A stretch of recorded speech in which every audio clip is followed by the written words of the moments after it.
ये लीजिए बेटा, आपके स्क्रीन पर ये पेज आ गया है आपका चैप्टर का। ये समरी टाइप से है आपका, पूरा चैप्टर तो नहीं है, ये समरी है, ठीक है? तो ये मैं थोड़ा-सा आपको ज़ूम किए जा रही हूँ। ये थोड़ा-सा इंट्रोडक्शन मैं बता देती हूँ। ये जूझ पाठ जो है मराठी लेखक हैं, डॉक्टर आनंद यादव जो लिख रहे हैं वो मराठी लेखक हैं और ये उनका एक उपन्यास है लिखा हुआ, खुद का लिखा हुआ उपन्यास है, ठीक है? उस इस उपन्यास में पूरा उपन्यास नहीं बताया गया है, सिर्फ़ एक हिस्सा बताया गया है उस उपन्यास का, एक कहानी बताई गई है और ये सम्मानित भी हो चुका है ये उपन्यास 1990 में, ठीक है? साहित्य अकादमी पुरस्कार इसे मिला है और ये क्या बताता है, ये जूझ जो उपन्यास है, उसकी जो कथा है, वो एक किशोर के द्वारा भोगे गए गाँव के जीवन के बारे में बताती है कि एक युवा होता बच्चा गाँव के जीवन में खुरदरा यथार्थ, खुरदरा तो मतलब ऐसा सच जो चुभता है, ठीक है? सच तो है लेकिन चुभने वाला सच है। एक तो है बात चुभे ही ना, एक है बात चुभती है, ठीक है? और गाँव के आंचलिक परिवेश का भी वर्णन मिलता है, यानी गाँव में जो बच्चे होते हैं ना, वो कैसे रहते हैं, किस-किस समस्याओं का सामना करते हैं और कैसे उसने भी आनंद यादव ने कैसे सामना किया है। ये आप पाठ में पढ़ेंगे। तो स्टोरी कल मैंने पढ़ा दी थी, जहाँ से छोड़ी है वहाँ से हम शुरू करते हैं। तो हम इसका लास्ट पैरा पढ़ रहे थे, ठीक है? उसको ऊपर वाली लाइन को जोड़ते हुए बता रहे हैं कि जैसे ही किसंधा के पापा ने या दादा ने परमिशन तो दे दी, लेकिन साथ में ये शर्त रखी कि सारा खेत का काम करेगा और जिस दिन खेत में काम ज़्यादा होगा, उस दिन आपको छुट्टी भी लेनी पड़ेगी। लेकिन ये भी ध्यान रखना, अगर किसी दिन खेत में नहीं पहुँचा और गाँव में इधर-उधर घूमता पाया गया, तो मैं तुझे वहीं कुचलूँगा लूँगा अर्थात वहीं तुझे मारूँगा। फिर उन्हें ये भी हिदायत दी कि तेरे ऊपर है ना पढ़ने का बहुत भूत सवार हो रहा है ना, बस मुझे मालूम है कि बैरिस्टर नहीं बनने वाला तू, ठीक है? ये जैसे आपके पेरेंट्स भी या किसी और के भी कह देते होंगे, हाँ, तू बड़ा वकील बनेगा, ठीक है? तो उन्होंने ये कमेंट किया अपने बच्चे पे। तो आनंद जो है आनंदा जो है, वो बेचारा चुपचाप गर्दन करके सुनता रहा और शाम को खाना खाता रहा। ये बात हो रही थी रात को, ठीक है? जब वो बातें कर रहे थे तब। अब कहानी को आगे बढ़ाते हैं। अगले दिन आनंदा का पाठशाला जाना फिर से शुरू हो गया, अर्थात उसने क्लास में जाना मतलब स्कूल में पढ़ने के लिए अपना एडमिशन करा दिया और वो पाठशाला जाना शुरू हो गया। अब वो बेचारा गर्मी, सर्दी, हवा, पानी, भूख, प्यास आदि की बिल्कुल परवाह किए बिना परवाह नहीं करता था। क्यों नहीं करता था? क्योंकि उसे तो पाठशाला जाने को मिल रही थी।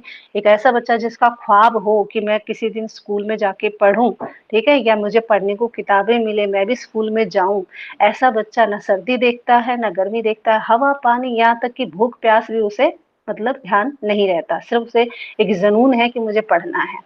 खेतों में खेतों के काम की चक्की से पिसते रहने से, क्यों? क्योंकि वो इसलिए भी खुश था और इसलिए भी परवाह नहीं करता था धूप बारिश इनकी सभी की भी, इसलिए परवाह नहीं करता था कि खेतों में तो मुझे चक्की की तरह काम करवाया जाता है, चक्की की तरह पीस क्या है, कोल्हू के बैल की तरह करना पड़ता है, पिसना पड़ता है।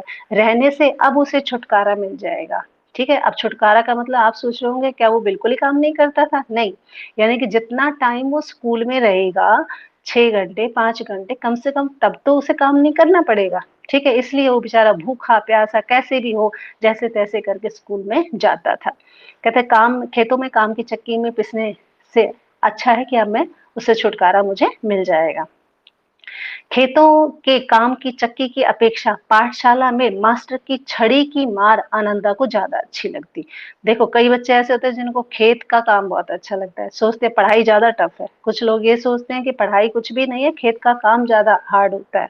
तो कहते हैं ऐसे उसे लगता था कि खेतों में काम की चक्की की अपेक्षा खेतों में जो मैं काम करता हूँ, हार्ड वर्क करता हूँ, उससे अच्छा तो है कि मैं मास्टर जी की छड़ी खा लूँ। छड़ी का मतलब मार।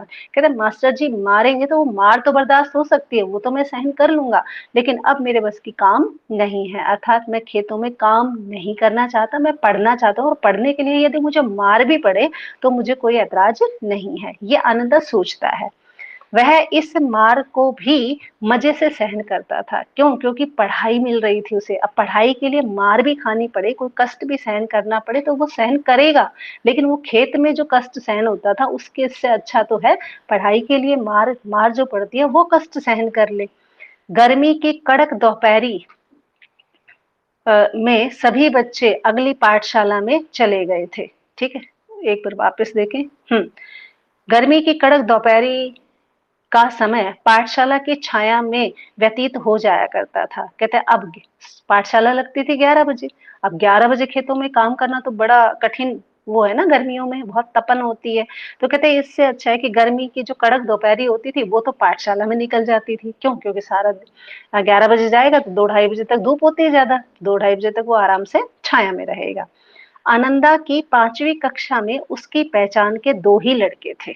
यानी कि आनंदा ये कह रहा है जब मैंने 5वीं कक्षा में दोबारा से प्रवेश लिया, दोबारा से एडमिशन लिया, तो उसकी पहचान के 2 ही लड़के थे। यानी कि वो जिनको जानता था, यानी उसी के गांव के होंगे। कहते वो 2 ही लड़के थे और उनकी पहचान के सभी लड़के, बाकी जिनको भी जानता था, वो सारे लड़के अगली कक्षा में पहुंच गए थे। यानी 2 लड़के शायद फेल हो गए होंगे, उसी कक्षा में थे, और बाकी सभी लड़के क्या पहुंच गए, अगली कक्षा में पहुंच गए थे, वो पास हो गए होंगे। यानी काफी हो जाता है ना, गैप के बाद भी हो जाता है। एक 5वीं में क्लास में छोड़े और फिर उसके बाद वो 7वीं तक अगर एडमिशन लेगा, तो फिर इसमें क्या है कि 2 साल का गैप हो गया ना, तो 2 साल में तो बच्चे आगे निकल जाते हैं। तो कह रहे मैं 5वीं में जब दोबारा एडमिशन लिया, तब बाकी बच्चे अगली कक्षा में पहुंच गए थे। अपनी उम्र से कम उम्र के बच्चों के साथ कक्षा में बैठना आनंदा को बुरा लग रहा था। ठीक है, कई बच्चे बेटा ऐसे होते हैं, फेल हो जाते हैं, उसी कक्षा में बैठे रहते हैं, ना कोई लाज है, ना कोई शर्म है, ना कोई झिझक है। ठीक है, तो बेशर्मी की तरह बैठे रहते हैं। अब यहाँ देखिए एक बच्चे का बाल मन क्या कह रहा है, कहता है अपनी उम्र से कम बच्चों के साथ। क्यों?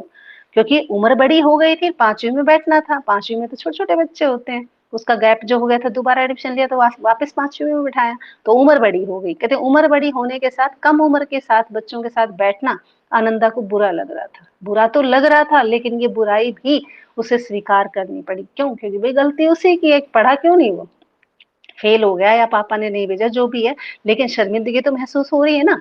तो कहते हैं ऐसे में बेचारा पाठशाला में उनके पास बच्चों के साथ बैठता तो उसे बुरा लगता, पर पुरानी पुस्तकों को वह लट्ठे के बने बस्ते में ले गया था।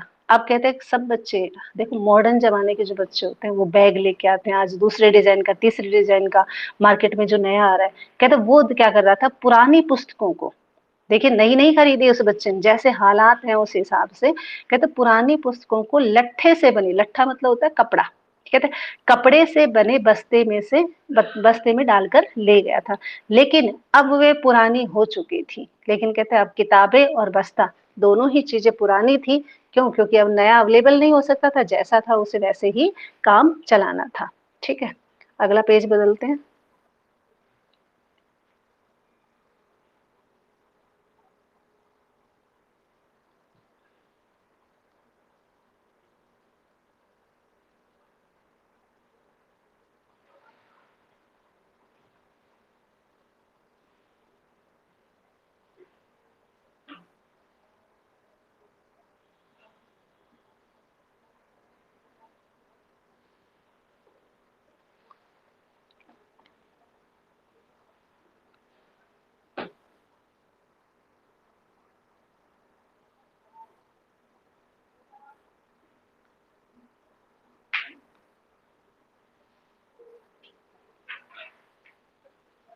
ये बेटा जूम नहीं हो रहा है। ठीक है,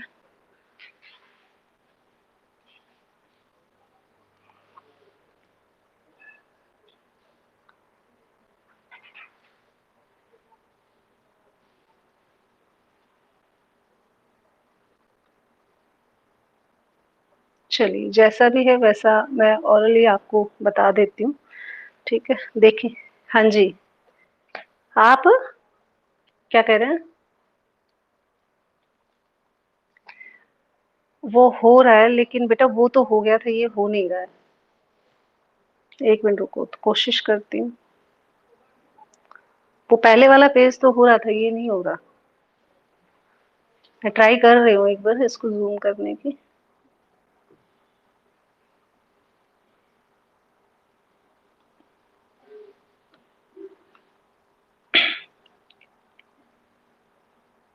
हाँ, ठीक ठीक ठीक है, अब हो गया।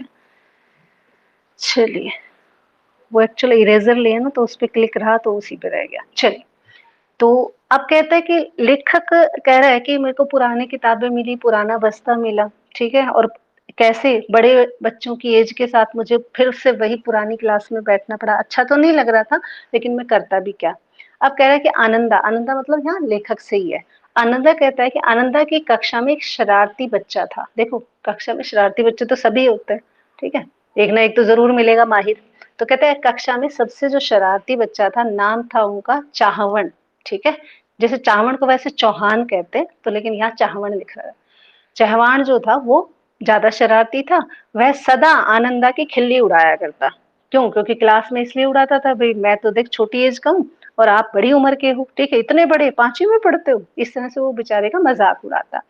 वह उसके मैले गमछे को कक्षा में इधर उधर फेंकता। अच्छा, गमछा जो होता है बेटा, जैसे आपने देखा होगा आपके जो बुजुर्ग दादा वगैरह हैं, जो धोती कुर्ता डालते हैं तो एक वो तौलिया सा रखते हैं सफेद सा, है ना, जो टावल सा होता है ना, उसे बोलते हैं गमछा।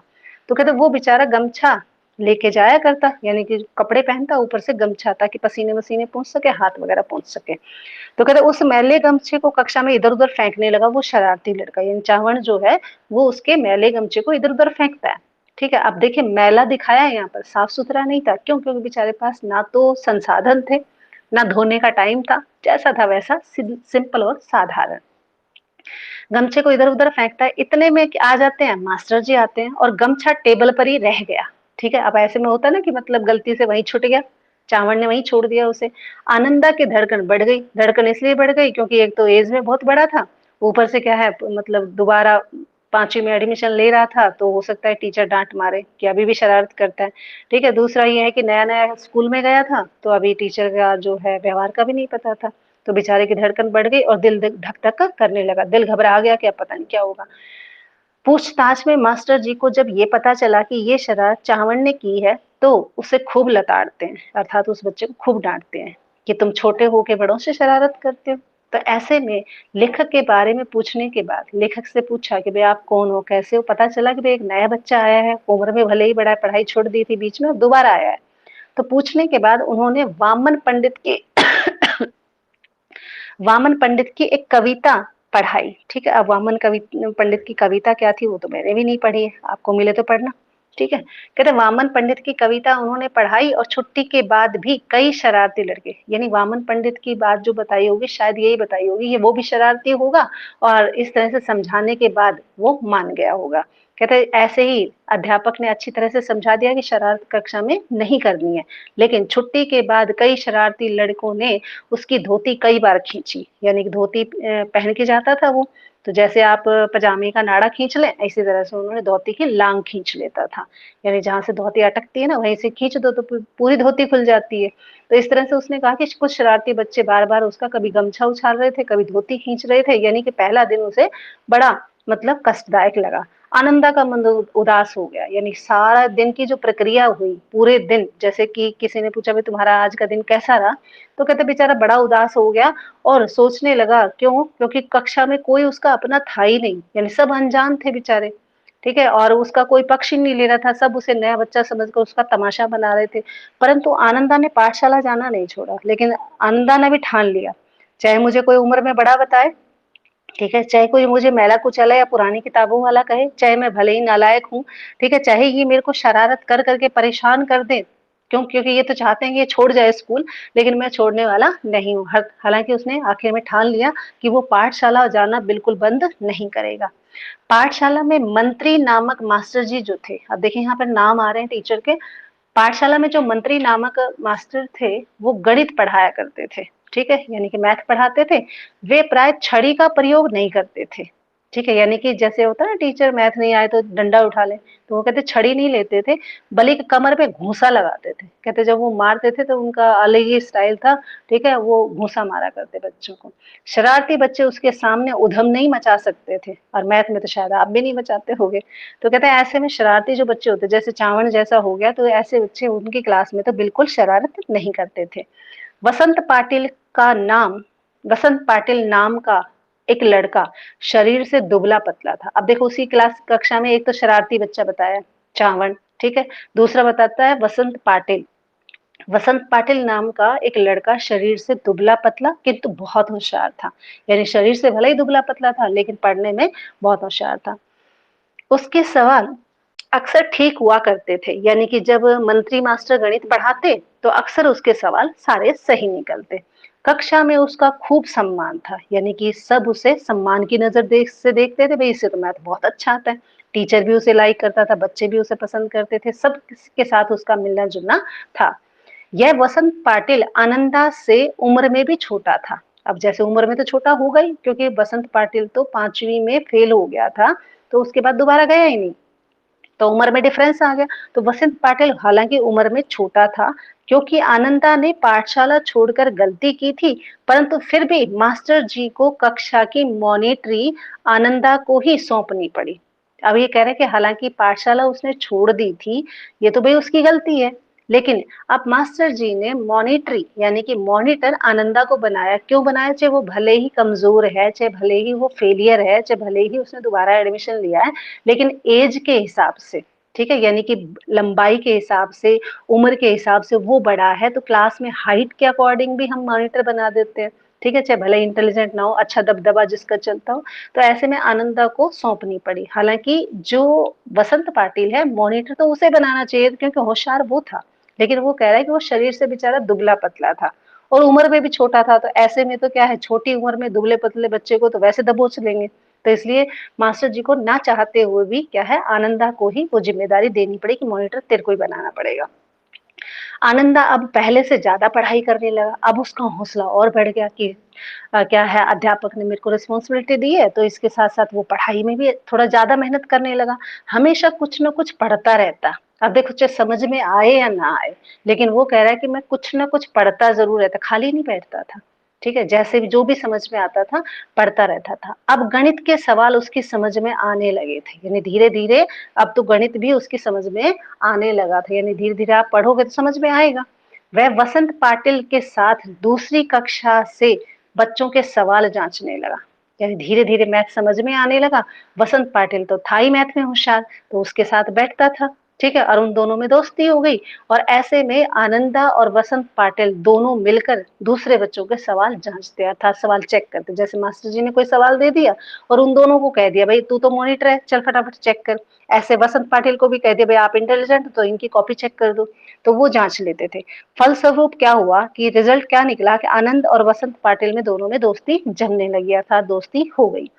मास्टर जी अब लेखक को आनंदा कहकर बुला पुकारने लगे। अब देखिए कई बार एक सवाल पूछता है कि आनंदा नाम उसकी माँ ने किसने दिया था, मतलब क्वेश्चन ये आएगा एमसीक्यू में, आनंदा नाम किसने दिया था? तो आप भ्रमित नहीं होना, आपने बस बताना है कि जो उसके मास्टर थे मंत्री, माँ गणित के जो मास्टर थे वो आनंद यादव को आनंदा के नाम से पुकारते थे। आनंदा की मास्टरों के साथ आत्मीयता बढ़ गई थी, यानी कि अब वो अपने टीचरों से क्या है अपनापन दिखाने लगा था। टीचर भी बच्चे को बहुत पसंद करने लगे थे। पाठशाला में उनका उसका विश्वास और बढ़ गया, यानी धीरे धीरे जब अध्यापक उन्हें चाहने लगे, उसकी मदद करने लगे, अच्छा पढ़ने लगा, तो पाठशाला में उसका विश्वास क्या बढ़ गया और ज्यादा हो गया। ठीक है, यानी कॉन्फिडेंस और ज्यादा हो गया, हाँ मैं अच्छा पढ़ सकता हूँ, चाहे भले ही उम्र में बड़ा हूँ लेकिन मैं अच्छा पढ़ सकता हूँ। ठीक है बेटा, आगे चलिए। कहता पाठशाला में यहाँ पर न और वाह, यहाँ पर पूरा नाम नहीं दे रखा लेकिन हम सौंदलगेकर के नाम से जानेंगे। ठीक है, तो एक पाठशाला में एक अध्यापक थे सौंदलगेकर, मराठी के मास्टर थे। ठीक है, अभी देखिए उस समय शायद हिंदी नहीं पढ़ाई जाती होगी उस समय, तो मराठी पढ़ाई जाती है। वो कहते हैं ना वहाँ के उसके हैं, तो वो मराठी पढ़ाते थे, सौंदलगेकर नाम है उनका, और वो मराठी भाषा पढ़ाते थे बच्चों को। जब वे मराठी में कोई कविता पढ़ते तो स्वयं भी उसमें खूब रम जाते थे। मान लीजिए कोई कविता पढ़ रहे हैं, तो कविता को ऐसे पढ़ते जैसे कोई बच्चा सुनाता है ना, बिल्कुल तन मन से, तो इस तरह से वो बच्चे को खूब मन लगा के रम के गा के सुनाते थे। और कहते उनके पास सुरीला गला था, यानी उनका गला भी बहुत अच्छा था। ऐसा नहीं था एक तो गा रहे हैं तो गला अच्छा नहीं हो तो समझ में नहीं आए, पसंद नहीं आए, कहते वो गाते भी बहुत अच्छा थे। गले गले मतलब जो कविता सुनाते थे वो गले से सुरीला स्वर निकालते थे। छंद की बढ़िया चाल होती थी, यानी कविता रिदम में सुनाते थे। रसिक सब कुछ था, यानी कि कविता में चाल ढाल गति लय छंद सब चीज का प्रयोग करते हुए, और उसमें रस आता था, आनंद था। जैसे होता ना किसी के गाने में सुनने से ही मिठास आती है। आपने लता मंगेशकर पढ़ा 11th क्लास में, तो ऐसा ही उनके साथ था कि जो भी कविता गाते खूब मन लगाकर गाकर सुनाते, पढ़ के नहीं गा के सुनाते। उन्हें मराठी की कविताओं के साथ-साथ अंग्रेजी की कविताएँ भी कंठस्थ थी। कंठस्थ का मतलब होता है याद थी। यानी बहुत सारी उन्हें मराठी कविताएँ तो आती ही आती थी, लेकिन अंग्रेजी कविता भी वो बहुत अच्छी सुनाया करते थे। वे कविता को सुनाते-सुनाते अभिनय भी किया करते थे। यानी जैसे कोई बच्चा होता है छोटा और वो कविता सुना रहा होता है तो हाव-भाव करता है, यानी कि एक्शन के साथ सुनाता है। तो कहते हैं इसी तरह से सौंदलगेकर जो मास्टर थे मराठी जो विषय पढ़ाते थे, कहते जब वो कविता सुनाते थे तो अपनी कविताओं को सुनाने के साथ-साथ क्या है एक्शन भी किया करते यानी कि भाव भंगिमा भी दिखाया करते थे, चेहरे की क्रिया प्रतिक्रिया भी करते थे। वे स्वयं भी कविता लिखा करते थे और सबसे अच्छी खासियत उनकी ये भी थी कि पढ़ाते बहुत अच्छा थे, सुरीला गाते थे, जो कविताएँ जो पढ़ाते थे, वो पढ़ाने के साथ-साथ गाकर सुनाया करते थे, एक्शन करते थे। अंग्रेजी मराठी के साथ-साथ अंग्रेजी कविताएँ उन्हें आती थी, साथ में वो लिखते भी थे, यानी खुद कविता बनाना भी उन्हें आता था। जब मास्टर जी की अपनी लिखी कोई कविता सुनाते थे, तो आनंदा उन्हें तल्लीनता के साथ सुनता था। यानी जब मास्टर जी ये कहते थे कविता सुनाने के बाद कि ये कविता मैंने लिखी है, तो कहते हैं आनंदा उस कविता को जब सुनता, तो बड़ा मन लगा के सुना करता। ठीक है? बड़ा गौर से सुनता कि गुरुजी इतनी अच्छी कविता कैसे बना लेते हैं। वह अपनी आँखों और प्राणों की सारी शक्ति लगाकर कहता है आँखों से जो वो महसूस कर रहा था, जो देख रहा था और प्राणों की सारी शक्ति लगाकर कहने का मतलब वो दुर्बल कमज़ोर तो था पढ़ाई में लेकिन अपनी तरफ से पूरी जी-जान लगा रहा था। कहते सारी शक्ति लगाकर दम रोक कर यानी कि साँस बिल्कुल नहीं लेता था, बस एक टक एक नज़र से देखता रहता था, सुनता रहता था। एकदम रोक कर मास्टर जी के हाव भाव चाल गति रस का आनंद लेता रहता यानी कि कोई मूवमेंट नहीं करता था जैसे सर पढ़ा रहे होते तो बिल्कुल जैसे क्लास में हलचल नहीं होती ना बड़े ध्यान मगन होकर सुनते रहते हैं बच्चे इसी तरह से आनंदा भी जब मराठी मास्टर सौंदलगेकर जब कविताएं सुनाते तो वो उनके हाव भाव चाल ढंग गति रस पूरी अच्छी मग्न होकर अच्छी तरह से कविता सुनता था ठीक है ये था उनका दूसरा टीचर जिसका नाम था सुंदलगेकर मराठी पढ़ाते थे एक मंत्री हैं जिनको जो उनको गणित पढ़ाते थे अब कहानी को आगे बढ़ाते हैं जब आनंदा खेत में काम करता था तो मास्टर जी के हाव भाव यति का मतलब रुकना गति का मतलब कहाँ चलना है कहाँ रुकना है कहाँ चलना है ये कविता में हमें पता होना चाहिए एक तो एक ही सांस में पढ़ जाए एक रुक रुक के जहाँ पढ़ना चाहिए रुकना चाहिए ठीक है ये पता चले कहते मास्टर जी के हाव भाव यति गति आरोह अवरोह के अनुसार ही गाया करता था यानी कि जैसे ही पाठशाला खत्म होती खेत में पहुंच जाता और खेत में उन कविताओं को दोहराता जो सुंदलगेकर मास्टर जी बताया करते थे और उसी तरह से कोशिश करता कि जिस तरह से अध्यापक गा के और मतलब हाव भाव से सुनाता था ना उसी तरह से हूबहू वैसी नकल करके उसको गाने की कोशिश करता वह कविता गाने के साथ साथ अभिनय भी करने लगा कहते धीरे धीरे वो कविताएं उसे याद होने लगी और वैसे ही मतलब अभिनय करना उसी तरह से नाटक करना जैसे मास्टर जी किया करते थे पानी से क्यारियां कब भर जाती उसे पता ही नहीं चलता अब जब संगीत सुन रहे होते हो तो टाइम कब निकल जाता है क्या पता होता है कहते पानी भर वो क्या खेतों की क्यारियों में जब पानी देता था अब वो कब भर जाती थी गाते गाते उसे पता ही नहीं होता था और पहले पहले क्या होता था जब वो पाठशाला नहीं जाता था तब कहते पहले आनंदा को अकेलापन कचोटता था यानी खेत में जब काम करता था ना वो तो पानी भर रहा होता क्यारियों में तो पूरा दिन ऐसे लगता था जैसे पहाड़ बन गया है ठीक है बहुत लंबा समय लगता था उसे अकेलापन काटता था कि मेरा ये अकेलापन मुझे बहुत दुखी करता है कि कोई नहीं है खेत में बताओ मैं कैसे काम करूं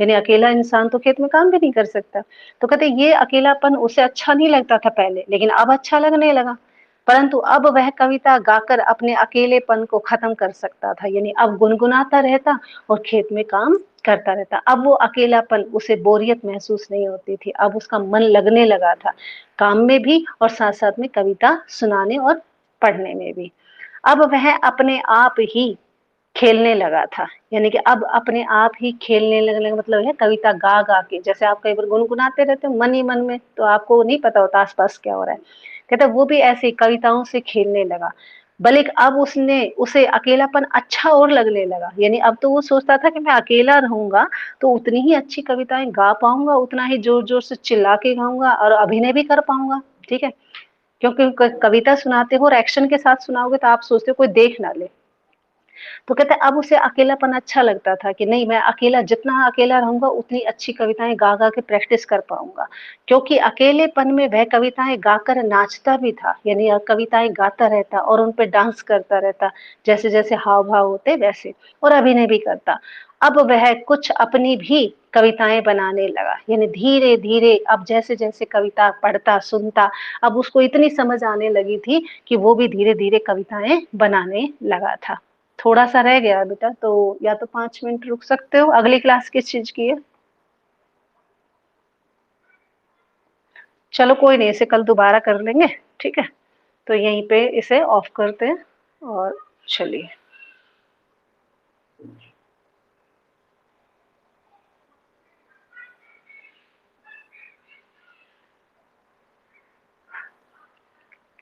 हाँ जी बेटा, तो बताइए कहानी समझ में आई? अच्छा, यश? ओके, भूमिका, ललित, बेटा ओहो! गायब ही हो जाते पूछते ही। हाँ, चलो कोई नहीं। हाँ, ललित कितने दिनों बाद आए बेटा? ललित हाँ, डेली आ रहे हैं? सैटरडे थे? चलिए, लिखित काम पूरा हो रहा है? चलिए, ठीक है बेटा, हाँ, कल इस पे बात करते हैं और जो बच जाएगा एक बार दोबारा रिवाइज़ करा देंगे। हाँ जी, क्लास से लिव हो जाइए, लिखने का काम अपना करते कोई डाउट तो नहीं है? पहले ये बताओ कोई प्रॉब्लम तो नहीं है? नहीं है, चलो ठीक है। ओके, लिव कर दो बेटा क्लास को। चलिए, ओके बच्चे, ओके।